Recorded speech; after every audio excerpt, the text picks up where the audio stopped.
a harmless hobby, or a potential danger to the public? Nicholas Ling is a keen amateur photographer.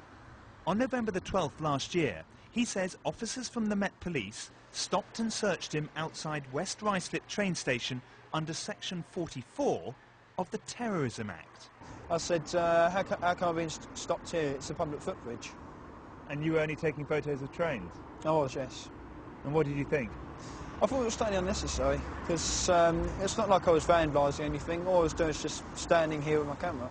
Nicholas's case is becoming more common, at least according to the Railway magazine. Its deputy editor says his postbag has been filling up with similar complaints. There's a lot of anger. It's not just railway enthusiasts, it's people in the street, it's tourists being hassled, it's students who are doing photography and architecture courses, and it's people just walking up and down the street who just want to take a picture of anything. Even MPs have been hassled as well. So what is Section 44? Well, it gives police officers the power to stop and search us in specific areas without the reasonable need to suspect us of being involved in terrorism. Currently, though, it's being applied across the whole of London.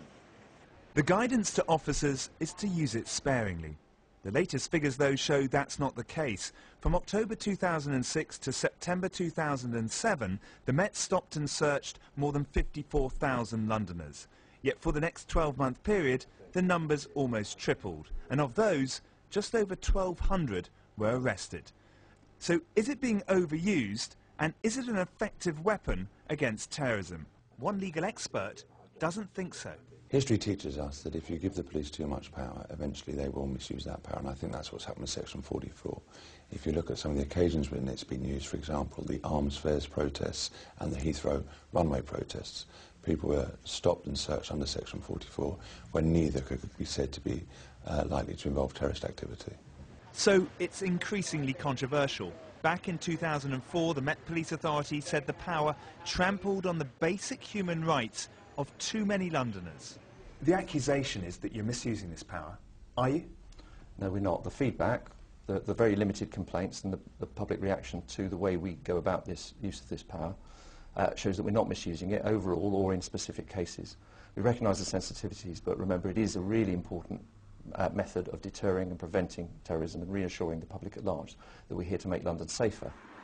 That, though, won't reassure people like Nicholas Ling and perhaps many others who make up the tens of thousands of Londoners being stopped and searched each year.